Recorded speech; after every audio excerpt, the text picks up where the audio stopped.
On a 8 confessions religieuses. Vous reprochez quoi à Denis Kadima? Rien. C'est pas bon. Surtout si on pouvait s'assumer nous-mêmes les politiques. De ce que tout si kaba église et vendre na makamona bango, ya kolukela biso lola, ndeni to koma lola ndeni en passant par l'église na biso kolega par Jésus kokoma. Mais vous n'allez pas voir makambo nezo les gabo parce que Info 243, la référence de l'actualité. Messieurs et dames, bonjour et bienvenue dans cette nouvelle édition, le quotidien des Congolais, avec un invité sur le plateau. Bienvenue dans l'édition à Lelo Tokomeka Kosembola. Yango na moko ai habitué à plateau na biso. Azali nani, azali sénateur, président et à Grand Kassai, azali moko ya ba notable épée, moko ya ba personnalité influente et à Grand Kassai. Sénateur Denis Kambaï Simbumbu, bonjour. Bonjour Raphaël Lukonka et bienvenue au village Grand Kassai. Alors, Lelo Tokomeka Kosembola la question, mi balé misa to ozali actualité.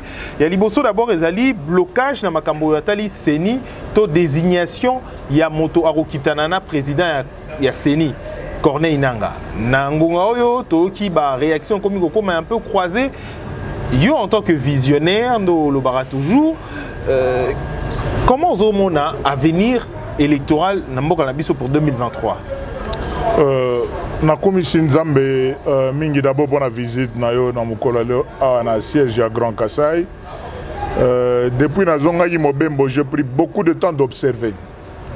Je ne voulais plus intervenir. J'ai reçu beaucoup d'invitations à journalistes pour sur la question d'actualité en Mboka Nabiso, mais j'ai pris beaucoup de temps à observer. Mais maintenant, j'ai trouvé quand même que quelque part, il fallait Naloba. Il fallait Naloba parce que si je ne dis rien, donc dérive et zolingago comme à moi ma casse. Et puis, Raphaël, ça fait plus de 3 fois que j'ai fait le voyage na Rwanda, na Kigali particulièrement. C'est-à-dire, le discours au Tolobaka, que ce soit les hommes politiques, ou les religieux, ou les leaders d'opinion, il faut assumer Makambo Tolobaka parce que la population nous suit. Ce qui n'a pas le génocide au Isama Rwanda, il y a Hutu, Baboumi, Batutsi, c'est autour de la parole. Dans la parole, des religieux sont là, les politiques sont là, et certaines notabilités à la communauté de Rwanda. Dérive comme lingo koma na Congo Kinshasa awa oyo komona soki na le cas ya Seni.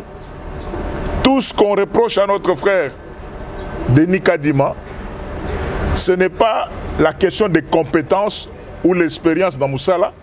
On lui reproche tout simplement d'être kassaïen. Alors ça, c'est vraiment un virage dangereux. Génocide, il y a Rwanda des Aïkina. Ouais. Il y a Makambatali, Bato, Baitini, Mibale, Babundi, mais Awato, comme on a, il y a Ngomi Balé, Bato, Mibale, Etini, Mibale, Babundi. Kaka Soko Tigingana, si raisonnement, on comprendre bien ce que je vais dire.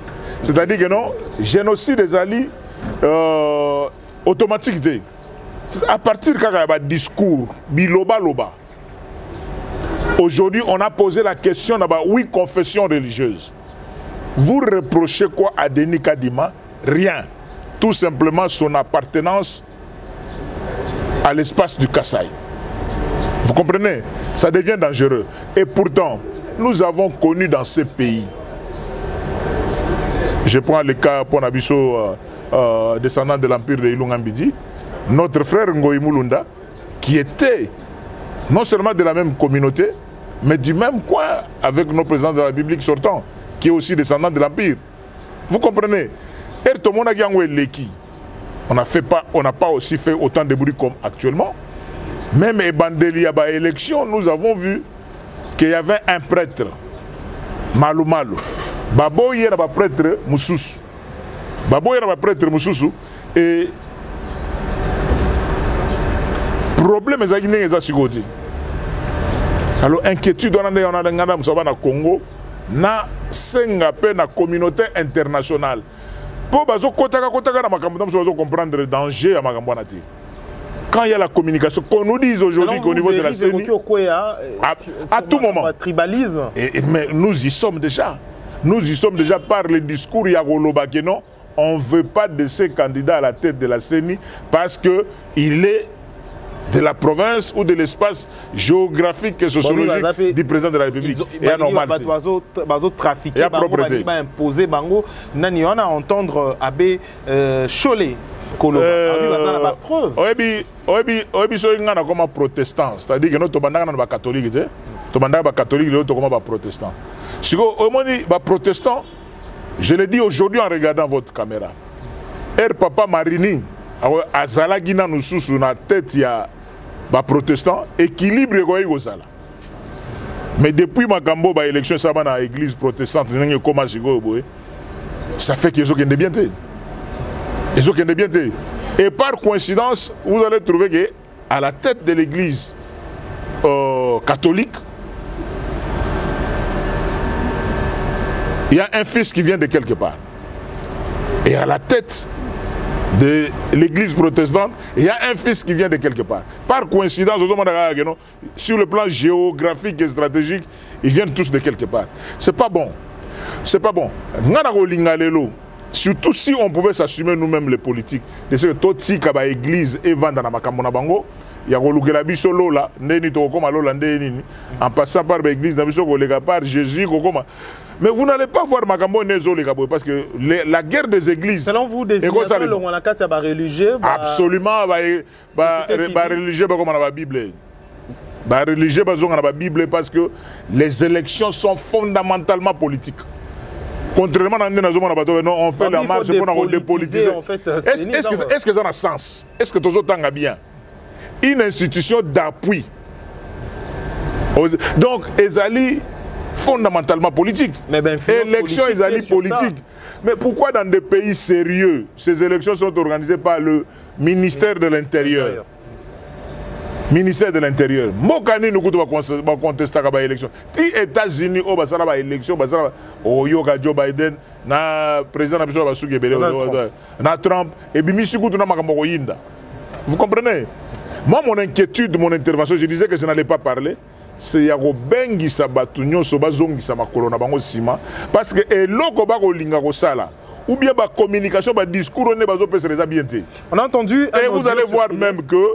Il y a des gens qui vont aller voir même Papa Nabiso Kuna Nankamba pour retirer appui na yo na denika. Donc nazo comprendre rien. Pourquoi cette haine? Pourquoi cette haine? Et c'est seulement que quand ça concerne le Kasaïen. Mais selon vous, hein, tant que vous avez la question au départ, parce que vous êtes un visionnaire, vous allez président en Grand Kasaï, mais ici, Loba Mingi en tant que Congoman Ninanou, est-ce que Denis Kadima Azalaki désigné selon la norme de processus de désignation, est-ce que Denis Kadima est éligible par rapport à Makambounio et Sengeli à Seni? Est-ce que Denis Kadima n'a rien, donc un homme immaculé sans tâche, pour que Denis Kadima dérange aujourd'hui? Non, mais je ne sais pas si je dois te parler dans quelle langue.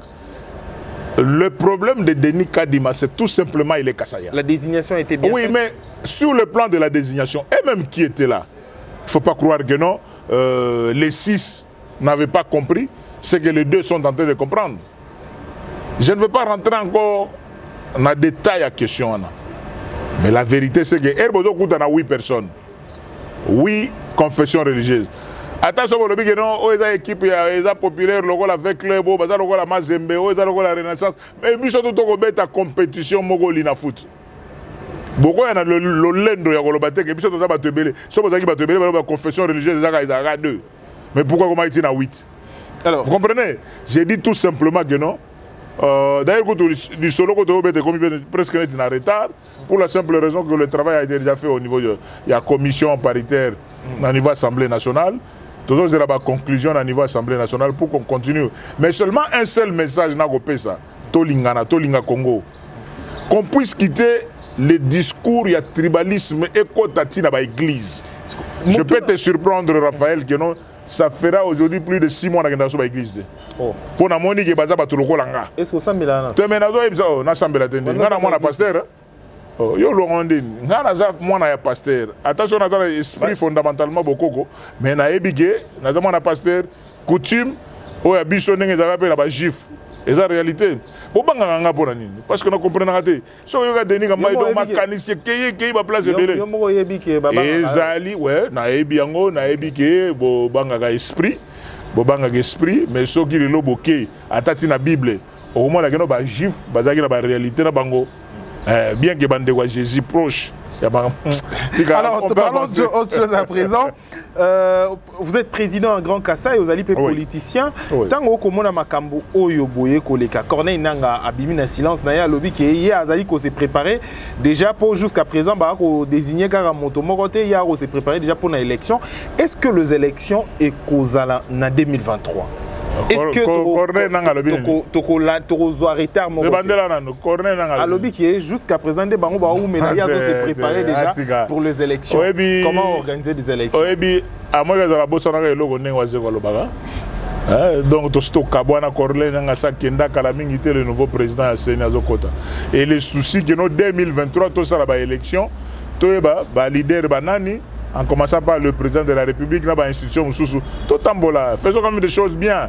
Oh, bah, j'ai au débat de ça. Des élections, mais élections, ils ont raté pour la ligne. Avec Makambo, mais Makambo, qui nous parce qu'il y a une année. Mais il n'y a pas de problème.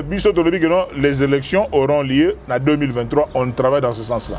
Alors, Motuna Oyo, en tant que parlementaire maintenant, parce que tout le monde a stade, il y a président Grand Kassai, en tant que parlementaire. En tant que président Grand Kassai, il y a des protester pour Navolobageno, Tolinga espace à Grand Kassai, Tolinga 4 espaces linguistiques ndenge mogo. Tous en abolingo na Congo, tous en abolingo na Bangala, tous en abolingo na Swahili, tous en abolingo na Baluba. Il y a 4 espaces linguistiques. Tribalisme, mais cette fois-ci pour un tribalisme. Tribalisme, c'est là que nous sommes occupants. Vous comprenez? Vous comprenez, la communication est simple. Vous allez voir que ce soit en 1960, le premier mandat Mbouta Kasavubu, de 60 à 65, le Kassayen était là, ils accompagnaient sans composer le problème. Non, pourquoi tel 32 ans de pouvoir. Le Kassayen était là. Moulou Bazalaki. Ils y avaient le premier ministre, accompagné 32 ans de pouvoir. Ils n'ont jamais parlé de tribalisme. Mais nous savons comment premier cordon, deuxième cordon, troisième cordon, ils ont fonctionné. Nous avons accompagné les 18 ans ou les 20 ans de pouvoir. Aussi là. Nous avons été là, nous avons été dans le système. Mais pour les quelques 2 ans et demi d'un Kassayen ou d'un Loubaphone, les problèmes se posent. Alors il y a une spiritualité. Oh, fait des révélations. Nous sommes spiritualité. C'est pas facile. Donc, nous sommes des juifs. Israël mais tout monde arabe. Le problème du Kassai, c'est un problème spirituel. Si on comprend que on va casser, on va tranquille. Bon, ça a un système mandat sango et la jeune fille. Bako provoquer bino pour que les Kassaiens soient méga pour réagir. Bon, ça a tempo. Parce que tout ce qu'on recherche dans la provocation, c'est le dialogue. Tout ce qu'on j'appelle ça des provocations, il y a un dialogue. Pour être comme un dialogue, que le Kassaïen ne puisse pas faire. Le président kassaïen, mais qui dirige les 26 provinces, ne puisse pas faire ces 5 ans, plus 5, les 2 mandats convenus qui sont constitutionnels. Vous allez voir, même à l'intérieur de l'Union sacrée, il y a des combats. Que des gens qui pouvaient être vraiment humbles, accompagnant un frère qui nous a fait appel que tout... Non. Alors j'ai compris que les bombes c'est un combat spirituel. La question en tant que parlementaire, nous d'abord des côtés avant, nous posé une question au sens au lobby, il y a union sacrée. Oui. L'union sacrée, est-ce que la sincérité, il y a partenariat Exactement.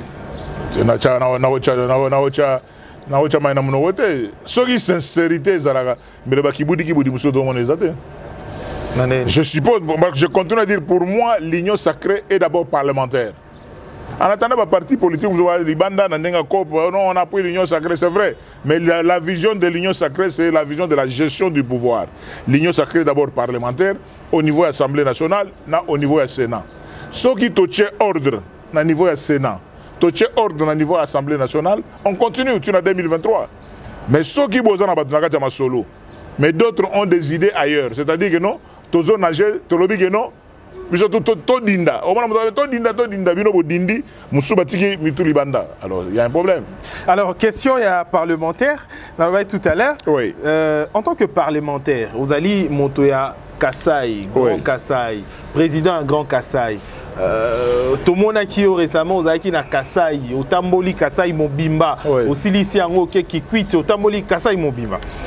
Moussala Nini en tant que parlementaire au Sala, pour Nako bénéficier Batonayo d'abord en tant que président à Grand Kasai, mais Batomingi au PCOP voix et les grands électeurs ne Bapé Sakio poste aux Zanango. Oui, Raphaël, je crois que comme Nalobaki Liboso, je crois être le seul sénateur. Je crois être le seul sénateur à espace à Grand Kasai. Bien qu'il y ait un coordonnateur à sénateur Nyoso, il y a une sacrée à espace à Grand Kasai. On a joué risque au Ghana. C'est-à-dire que non, qu'on ait espace à Grand Kasai par route, qu'on tambola partout, comment on a la réalité à coin. Après, donc je viens de déposer aujourd'hui. D'ailleurs, quand on a un directeur de cabinet, un président et un Sénat, le grand frère Rémi Moussunga, il y a un bah mona na bango ba sénateur ba yoka na bango que non contrôle parlementaire ezali maintenant ba yoka sénateur a déposé le même jour 6 questions orales avec débat. Ah bon 6 ouais 6 questions orales avec débat. Ma question on y il y a Liboso vis-à-vis à vice-premier ministre ministre de l'Intérieur. On a expliqué que notre la conférence sur la paix en 2017 dans Kasai central et paix réconciliation intercommunautaire pour la Kimia Tozawa Pilelo. Aya le belabiso. Aya le belabiso par rapport aussi à véhicule il fallait qu'il y ait na Kananga. Ba véhicule à patrouille à sécurité et Zawapi. Ba province musu bazui mais Kasai central dans domaine le remonter. Premier Mutu Agoya, vice-premier ministre ministre de l'Intérieur. Deuxième question, la posant on a ministre de la Défense. Il y a des manifestations par rapport à le secteur opérationnel. Le parlementaire, la TV, et le Moutou est fonctionné, combien on a papier. Il y a la ministre de la Défense a expliqué le bilan du secteur opérationnel dans l'espace à Grand Kasai. Troisième ministre, il faut le ministre de transport. Ministre de transport, il faut expliquer Bissot. Les 5 provinces qui composent l'espace du Grand Kasai, il n'y a aucune province où il y a un aéroport, l'aéroport est à Kananga. Mais c'est cet aéroport-là qui souffre aujourd'hui, qui va dormir aux avions les lundis, na vendredi. On dirait que tout ça, c'est un problème diplomatique. C'est normal, que le lopo qui est de Kananga, il faut soit lundi, soit vendredi. Ministre du Transport a expliqué sur ma campagne des années. 4 ministres ministre des ressources hydrauliques. Oui, le Kassaïen ne demande pas beaucoup. Ndenge tambolina ndenge na mona beke to zaka na biloko 3 en urgence. To siri sanzela na biso to cha makadam. Kamwesha kananga mbujima kabinda lomami. Nzela wana so makadam ekoti. Oleto zaka ba avion to na bakar na biso atako to ba ketche bando kende nango. Boula liboso ngona boula mibale lelo bato bazo na bizona wa bakasay bozo kana ba réseaux sociaux bazo finga bakasay bozo ngepa na bino bokene so il y a pas de problème pour biso zo na boula ya respecter article 30 de la constitution. Article 30 de la constitution le bigeno tout congolais partout au azali aza epa na ye vraiment biso na mentalité wana ya ondo ko mona tam susu awa to na ba immeuble autre na ba village na biso te. Pourquoi? Parce que to kanisa ki ke to na Congo. Mais le merci beaucoup pour la maille de Pessibiso. Tolinito Zonga, Tobagotongamboga, Jérusalem Nabiso. Boul Tozanango déjà, d'ici là, Yangwana. Mais entre-temps, gouvernement ya Warrior, Togo Senga Binonin, désenclavement ya espace à Grand Kasai. Olé ba sucre, ba marchandise Nabiso Kenda Okitaguna la Kasumbaleza. Toba de Bisangana, Lobito, Kalambambuji, na Kamako. Et zo côté là, on a un commerçant, on a un commerce triangulaire, par an, à voyager 6 fois. Et pourtant, ce qu'on est avec Banzela, à Kasumbaleza, commerçant Bimaga 1 fois par an. Avec quelle recette à côté, comment ils ont gagné? Désenclavement, souci n'a pas.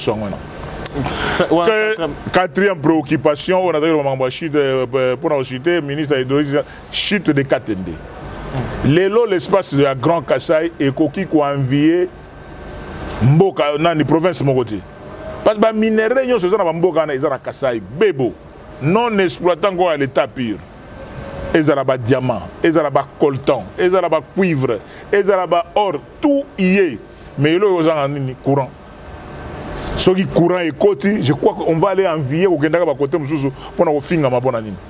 Nous allons faire notre paradis, nous allons faire notre Dubaï autour de lac Mukamba en construisant une nouvelle ville là-bas. Question, Moussoussou n'a pas ici ministre de la culture. Alors. Maman ministre de la culture, parce que, oui, c'est un espace culturel. Nous devons défendre le culturel. Biso tout n'a pas fait, na biso, tout la musique, il y a Wazé quoi, il y a Kofi Olomide, il y a Jibé, il y a Wera, Bafere, Bafali. Mais c'est normal, c'est normal, Ata Moukete, que nos musiciens en difficulté maintenant se produire à l'extérieur. Au moment où nous avons un gouvernement de warriors, nous avons un gouvernement de warriors. Que fait le gouvernement? Parce que papa on a vivre à Moussalana. Wazé quoi? Bien que écrivain, il y a des petits bonbons, il y a des livres, mais la carte des artistes, musiciens. Vous comprenez? Donc, Kofi, ils vivent de leur musique, Jibé. Mais pour mettre la musique, il n'y a pas eu problème. Dernier, ils ont petit Ferré. Ferré, il devait jouer il y a quelques jours. Non, Abetate, Arobet. Mais dans la diaspora, c'est produit au soutien de la diaspora. Voilà, un combattant. Mais c'est ça le problème. Il y a un effort au solo là. On a combattant. Bon, on a ça idée. Qu'est-ce que vous proposez? On a proposé, on a bien ici, madame la ministre, mais la tentative avec le sportif. Avec les sportifs, nous étions dans de bonne voie. Et Nazaraga, ministre du sport, avec les sportifs et la diaspora, nous étions déjà en pourparlers. Lélo, dernièrement, nous avons s'excusé à Paris. Tout le temps, on a fait un musique action Zakoto, vieux Manson Sayuma, petit drapeau blanc. Tous les sportifs de combat, on a fait Salami Kadima, Imana Maradona. Na vieux Yuri Kalinga Yuri politique non qui n'a pas de place Bazali. Moi j'avais initié un truc que les sportifs de combat et la diaspora se dissocier dans les politiciens parce que un sportif a un objectif et nous savons comment va commis nana bana nanga lelo na Japon grand champion du monde na MMA. Okay. Grand fighter banana ba beta ka ba mindele na ndenge moko eza na Afrique du Sud bazali wana eza na Japon baza makasi baza fort donc bango ba sala ka 2 minutes te ba beta ka ba mindele na ndenge moko bana ba ko bunda na drapeau congolais bango nyonso o a changer nationalité za nte ba ko bunda la Congo mais état musu ministère du sport ayi bango te. Vous comprenez? C'était ça le combat, on a dit non, comment on s'enguille ça, sportif de combat. Les autres sportifs, ou bien ils vont rejoindre Nzela et combattant. C'est le manque d'encadrement.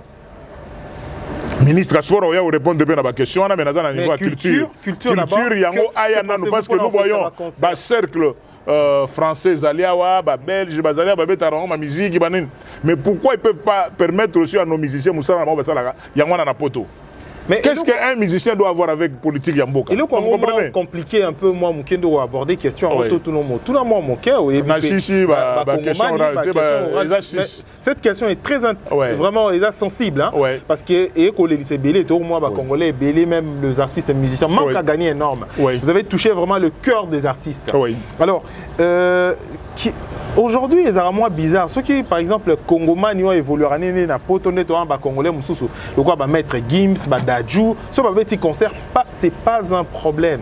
Le problème c'est pas maître Gims c'est chez lui. Ah, combattant mo ko meka na maître Gims. Donc on lui papou. Donc yé ozomona yé ba mindele ba ya ko vanda ne. Vous comprenez? Biso ba musicien biso ba zolonga ko to pona ko kende kuna. Eza ko la mopaya ke beta na mboka mopaya. Mais Gims c'est chez lui. Bazoulou, guerrier, donc personne ne peut prendre les risques contre Maître Gims. Il y a un poto voyage à Il y a des... Mais baza, vous allez avoir pote ça, ozo bangani. Na Congomani. Bouli yo kansi ke loko la loi ya Chani ba tumusu ba betela na ndenga mabeke isili. Non, bouli les que tokozongisa yango siko na logique ya l'irrévocabilité de la nationalité congolaise. Ouais. Na diaspora vraiment na sengi na batu ndeko na nganyo so baza kuna. Tobo na biso te batu wana ba kolisi bana na bango ba lesa bana na bango na musique. Alors et notre vanda kaka boye des injures des attaques moki bato so ba seka biso. Parce que je ne vois pas ce qu'un artiste musicien peut faire pour argument de la guerre na est. Guerre comme si guerre na est na temps wa lwambo ezalaka te. Ti ba Niko Kasanda. Donc est ezalaka oye ba mula manyuni. Ba Rochero bazalaka mais ba guerre à est ezalaka toujours parce que ezali richesse ba to ba ko bundisa ba est eza ba bazona na ba na poto. C'est-à-dire quoi? Je serais heureux parce que vous les aïe non toyo ka ba congolais ba attaquer ambassade moko ya mundele pour ebisa que non ba minduki otinda ko mino ba otinda minduki. Les Congolais ne fabriquent pas des armes mais ba armes ba ça na des ordres na est ezo utawa. C'est ça l'idéal. Et tout beaucoup de Belges, beaucoup de Français, beaucoup de Bissau, diaspora congolaise, tout le monde n'y va pas. Vous êtes un Congolais, un Quinois. Ouais. Donc, vous êtes vraiment en tant que Quinois. Ouais. Moi, on a ma tête. On est britannique. Alors, on est esprit à Quinois, en tant que leader également d'opinion. Oui. S'il faudra, le Bélo, on ne pas artiste musicien. Ouais. Et puis, et pas combattant. On sait net moment parce que est-ce qu'il y a encore un concert, il y a Kofi Olomide qui doit se produire ou est-ce qu'il y a un peu. Mais à Robert Arondé. Les autres annulés concernant entre le ce que nous devrions faire ndenge legi nanga churambo malobaka attaque guerre à 40-45 et soukaka na dialogue. Attaque guerre à 40-45 et soukaka na dialogue. Il faut que les responsables à combat ou à Londres, les responsables à combat ou à France, les responsables à combat ou à Belgique et ailleurs bavanda. Bavanda avec nos artistes. Et quand tu as un problème avec l'artiste, parce que le combat est même politique. Même politique. Et qui tu toi? Tu es dans le lobby, et ça la ganango kaka. Moussou peut combat, moussou peut la jalousie kaka. Mais au moment où on a même boulot, mais nos artistes, bavanda na poto. So baye ah, moutou tout ça bon azate. Mais quel est l'appui que les artistes de l'extérieur apportent? Bref, il faut dialoguer. Et en dialoguant, il faut que le gouvernement s'assume de sorte que le gouvernement, quel est le problème? Parce que ceux qui la raison au système à régime, est-ce que les mêmes raisons continuent? Vous comprenez? Et si on a l'insécurité dans l'Est de la République, l'insécurité à l'Est n'a pas commencé sous le régime de Félix Tshisekedi, nous sous le régime de Kabila, nous sous le régime... Donc même avant Mobutu, quand Mobutu vient au pouvoir, il y a déjà ex-gendarme Katangé, déjà. Oui, musée Laurent Désiré Kabila, qui n'a pas côté qu'on a nani. Toi, là, petit. C'est-à-dire que l'Ikambo Est, c'est-à-dire l'Ikambo vraiment que nous faisons au terme de la communauté internationale. Parce que Bangonde, les Chinois, il y a des Chinois qui ont un film à Bruce Lee, na Chic Norris. À quel côté Chic Norris? Alors, Chic Norris, on va te tuer. À quel pas Chinois? À quel côté Bruce Lee? À quel Bruce Lee, Chic Norris va te tuer. C'est ça. Alors l'état des sièges est en marche. Oui. Et là on y est voit il y a bateau à UNC ou à Nakata Union sacrée jusqu'à présent. Le but état des sièges ils allaient échec. Que pensez-vous? De Raphaël, il ne faut pas retomber dans la communication. On a INCT, il y a un lobby, mais Bango Moko, il y a un INC. Maître Mayo vient Maître Mayo via Lemba. Maître Mayo lobby m'a état de siège. Boji Sangara, master ministre d'État, na budget. Beti Masoro Billy Kambala. Les gens secrétaire général on est ma solo na bango interne papa on comprend question mais on va poser une question de bango na bango bazo beta na mais l'état de siège est en marche non problème c'est que non ba coopérant au bazaki na makambo na état de siège baza mal à l'aise. Vous comprenez? Bakangi maire moko 23 où ça fait 23 ans à Teka Kaminduki, à mon akande batouakata Kamitu, donc cop na yangwana. Vous comprenez? L'ennemi du Congo, c'est le Congolais lui-même. Donc cop na à Salaga, alors c'est pour le bakati combien de mitou? Non, bala rango pe bazo pesa yo. Azana ba carte ya Uganda, c'est ça. FPIC wana ba kolobeza ba Uganda. Pourquoi pas déclarer la guerre contre l'Ouganda qui nous attaque directement? Mais aujourd'hui, toi on a franc parler, toi ko so na Uganda, toi Madoué, toi c'est d'ailleurs Raphaël. Biso to ko na piège Jonathan. Toi assis sur un dossier très sensible. Yango mone ke biso na Sénat to beta yango à huis clos. Tout cela qui ont à huis clos parce que na quatre on a ba implication à certains Congolais bazana na quatre. Ils sont des ozo kwa ke côté ba dire que no guerre ezala ka côté pour ba tuba kufaka. Mais ozo ke no kuta mutu moko kuna millionnaire. Ba mindele ba ka banani. Oza millionnaire donc oza millionnaire oza ba immeuble oza na ba carte mais ote kakanini. Pourquoi tant guerre ezala? Expliquez. Nous allons comparer avec les villes et à côté de guerre. Il y a des milliers de coopérants. Si on il y a beaucoup de gens qui n'aiment pas ce pays. Donc, aligner intérêt, il y a des prêtres, des immeubles, mais pas dans le Congo. Peut-être originaire de la question, il y a plus pour la union sacrée. Et amélioration sociale il y a ba Congo le man il y a des qui moko ya ba objectif ya création union sacrée mais tout le monde grogne malgré vouloir Rwanda. Est-ce que l'union sacrée ils ont ça fait combien de temps? Na sisi motuna na ngate. Oui, ne pas répondre pour toi avancer. Motuna na ngana sisi. Odanga ba mituna nga ndenge za na ba TV. Ram oyo ko lelisa ba Kongomani. Na kata social ya mama moko azara na ekutu na ba wenze ba $1 na $1.5 yo za pembe na ba Congolais binde ni ba à un moment donné $1 1.5. Na bi assistant nga Joël auto fentenga lobi que no Rama kati. Yango me ngana ba tesoki Joël ba Rama ngo kataka ndini. Na ibi na ngati. Ah, au moins, il y a un pourcentage en haute époque.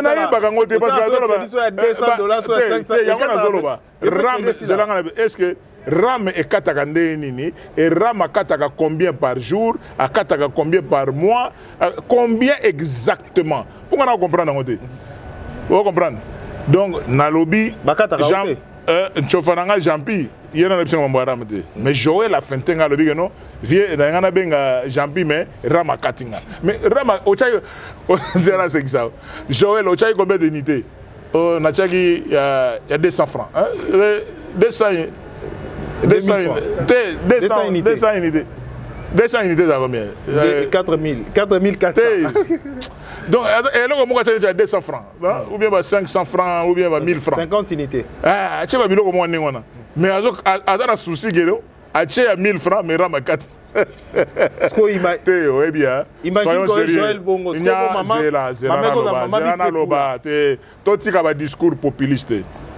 Mboka oyeko vivre sans ba taxe et ça. Ce que la Belgique. Belgique ba produire le côté ba vivre na ba taxe. Ce qui a manqué dans le dossier RAM communication ya mabe. Parce que net il faut vous expliquer nga RAM ngo bazo kata combien parce que bon yo na mono Hollande quand même dossier na bien. Ba kata combien par mois, par jour? Bon net c'est pas na $2 $2 par mois ou par jour? Par mois. $2. $2 Mouton a besoin $1. 1.7, ça varie de $2 par mois. Donc l'écolo a beaucoup moko ya nkoi. Zela na ebisa onan. Na ebi combien de boko mela. Donc on mela ata secret. Donc l'écolo a secret moko au PC pour la République. Yango ngo to mamboka. Donc moi et en plus na insister. O soko zela na ebisa yo. Na moni ba vie na moko boye. O tozaka na bango na masolo. Na bona tonga bango. Ba komi ba donneur de leçons na masolo na. Ah bolingo Congo. Donc yo zoloba. Ozoloba bolingo Congo. Faisons des choses bien. Ram il faut pas expliquer biso. Il faut pas expliquer biso. Mais na lobby na classe na lobby c'est là expliquer au Raphaël. La photo c'est pas tout le monde. Est-ce que Togo Yokana? on taxe quoi? Il y a un registre, il faut pas le baguette. On n'a pas de, tous les bancs à classe. Parce que nous commençons à permettre à nos enfants un peu de trop. Vous comprenez? Autant la téléphone, moi, surtout des petites et des jeunes filles.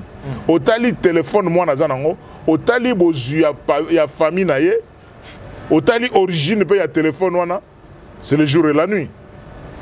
Les jours, moi, dans l'école primaire, dans un téléphone à $1200. Vous comprenez? Il y a un problème. Bref, je suis ni pour Magambouaram, ni contre Magambouaram, mais je veux seulement qu'on explique aux Congolais, RAM c'est quoi, Bakataka combien. Peut-être que vous avez une cotisation. Et en plus aussi, et ce qu'on reçoit par RAM, qu'est-ce qu'on fait avec? C'est tout simplement ça. Très bien, très bien. Donc, mon préoccupation. Les alliés à Batunia sont Congolais, ils sont une préoccupation, quand même. Mais on a dit que j'aurais la Fentaïnga. Il y a 200 francs. Est-ce que vraiment il y a sérieux? Comment on doit une unité de 100 francs? On a un téléphone. Alors, mesdames et messieurs,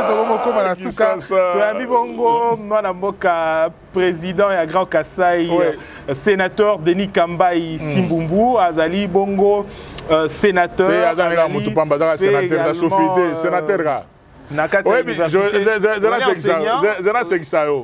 Zena Segisayo, vraiment bande on a besoin de poto balanda émission na biso ba sebela émission na biso trop neto sala yango na bona tanga ba ko me ba miyebi bande on a besoin poto balanda émission na biso ba sebela to sala émission na yo. OK, merci. Atana question moko tsubagi ndeko na Mike. Donc il sera vrai na ndenge moko ge. Comme nous avons beaucoup de choses à dire mais manga mususu ba to lo ba yango do tshera kaka. Qui va me bolingo to lingamboka oyo. Il y a des choses on a un simple. Au moins, tout le monde va yanker. Si on s'allie, on va marcher. Ah, il y a un molimo, il y a une destruction. Et ça, je ne sais pas, il y a un molimo vraiment. Il y a un depuis plusieurs années. Mais il y a un esprit, il y a un bouka, il y a un bébista, il y a un boma. Tout le monde a le au moins kaka et pessinga makanisi na inyo sacré pour na makamso ngolo bangoki kaka jamais na union sacrée. Bon union sacrée il y a deux parties. Union sacrée et ça ba dans l'Assemblée nationale na okota makamna bangote ne ba fonctionnera. Union sacrée musu eza o eza na Sénat. Place kaka eza biso na Sénat. Vous comprenez? C'est-à-dire que non oko kutana na bana mai ba kontina biso dona bango ba l'équipe ba kontina biso na union sacrée ba membre bureau hein au côté na bureau expliquer makamu ndenge ezali po biso to bandi politique le loté il y a je peux vraiment bato ba na politique le lo bazali o ba na politique il y a 10 ans bazali o ba na politique il y a 20 ans mais biso ça fait 31 ans dans la politique tout ça ban kumu depuis que maréchal a dit que je prends congé du père biso to salaka. Vous comprenez? Comme la sous-édition avec le sénateur Denis Kambaï Nando Loba Azali, sénateur, Azali enseignant, Azali P également. Avant de continuer, avant de continuer, Raphaël, le monsieur Sexan Migolo, il y a Ndoi Nanga. Ndoi Nanga. Ndoi Nanga. On va bien le sala, on va toujours avoir un faux. Mais on a magambo, on est réel. Vous avez Ndoi est belé, hein? Ah, Denis les Sazara Mogo. Ah, on a dans Ndoi. Ah, on a dans Denis les Ndoi Nanga. Prophète Denis les. Prophète, pasteur. Pasteur. Abete le Mogo le bigé, bat te belé donc. Bazo vivre alors abiso pétage zone na elo pétage ah donc elo Denis les saloba yana mitu ya bato belé parce que soko zo tuna muto yo zo tomboka bo silika nini o mana explication malonga de mais muto zo tomboka na ndenge ero yoka ye o tune likambo omoni que non donc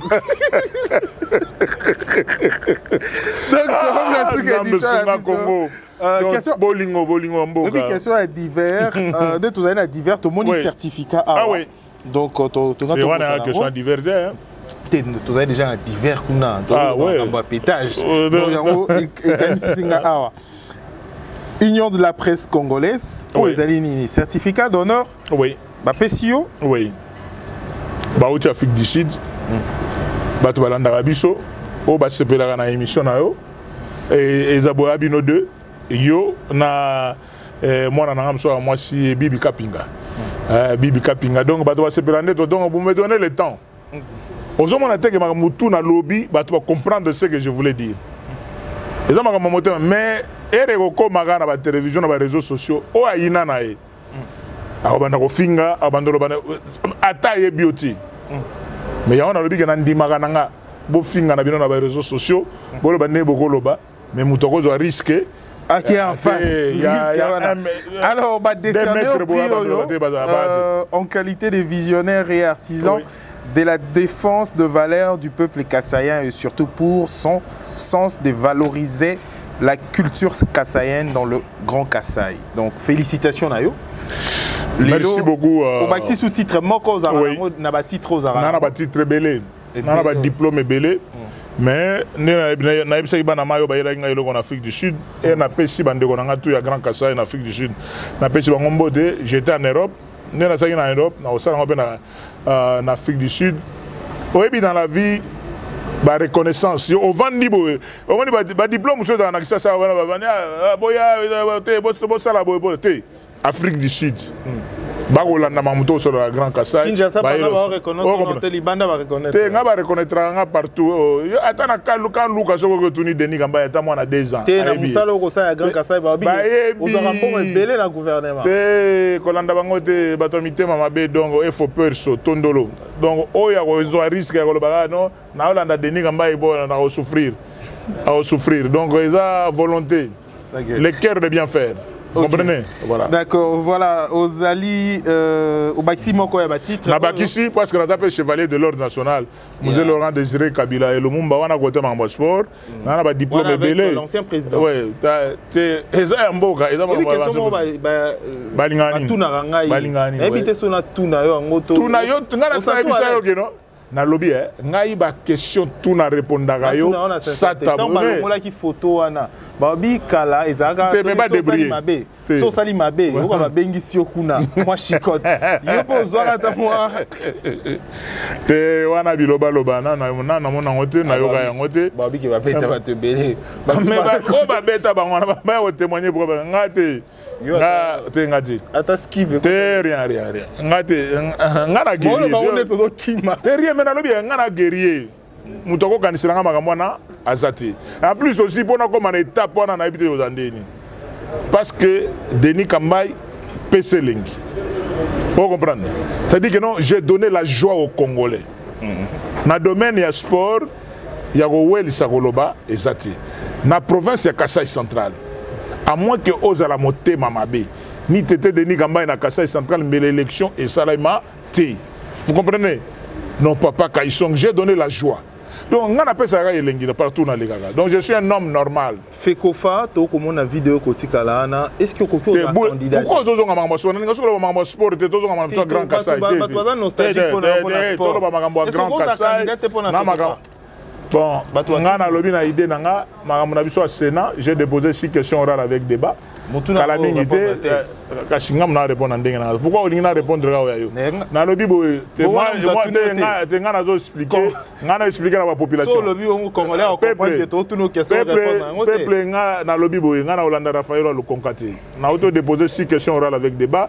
Ministre de la Défense a répondre, ministre de l'Intérieur a répondre, ministre de la Culture a répondre, ministre de la Transport a répondre, ministre des Ressources hydrauliques pour la Mambachu de Katende a répondre, ministre de donc que demande le peuple donc il y a solo la maman à parler. Il y a Liboso intervention dans les arrêts ya Olobagano Tolingana Congo poto kende Liboso Congo dans la forme ya kit. Il faut ba Congo, ba Luba, Bangala, ba Swahili, biso to za liboke moko, poto tonga mboka. Mais il faut pas ezalakati et comme il a niveau ba église. Tribalisme ko tatina kata ba église. Yango mana bando décourager son mususo to bando ngenda ba église te. En attendant ben ça la ba église nanga parce que Bible ezaka même na mutu, banda Genèse ti Apocalypse voilà. Kovana mingi na monstre d'amour monstre tanga Bible to okomo ekolande te oh kotanga Bible te na lobby monstre a pasteur te monstre a pasteur te atanga la Bible mais nga naza fils à pasteur Père va monstre dans la pasteur. Verset biblique. Mais verset biblique on attend dans la mutu mikolo. Oyo yebi. Naebi psaume 23. Psaume 23 naebi yango. En plus aussi Matthieu chapitre 5. Oui au moins Matthieu chapitre. Donc yo alors ça n'est fini pour cette émission. Merci de l'avoir suivi. Le béabatimien se va en là-dedans. C'est tout moment. Problème na yo apesi ba master tu ami Kilimbote. Na CP na visite à Raphaël Lokonka. Ils ont essentiellement la communication na biso net autant que ça en église na biso déjà awa. Maté à l'élo ils un message, il y a Kimia na ba Congolais. Tout ce qui a discours, il y a un tribal. Baluba, Baswahili, Congo, Bangala. Muto vandi surtout nga na zoma na elo Congo pe justice pe zo landela makambo te. Ya otala ke muto vandi zo tuna muto muso na bino, mais okende pa na bino mo colonie. Azo bo sanete que ta violation article 30 de la constitution, o ezolo ba no congolais tout partout azo vandi za epanaye. Mais ça va te demander n'imagino ba ba pas na donc ndeko bomamboka nde yango na balkanisation nde yango na donc to côté ya bolingo kimia ezala na kati ya église et partout et to lobby boy en ce qui concerne question à Seni le travail a été déjà fait et 6 sur 8 2 ba boy donc 2 ba katani 6 ba gagné ba lobby ge Denis a demandé pour Nagui.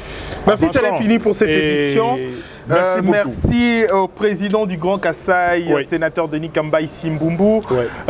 Merci Nabatunios Bolandi Bisso. Merci à Tiga Christivine Dimoula pour la prise de vue. Merci à toute l'équipe. Il y a Info 243. Oh, vous avez qui wana pour la parfaire édition pour sur Ango. Merci Nabino. Bolandi Bisso également sur 10e rue Télévision et Congo Web Télévision. Merci Nabino. Donc, prochainement pour une édition. D'ici là, portez-vous bien. Au revoir. Au revoir. Info 243, la référence de l'actualité.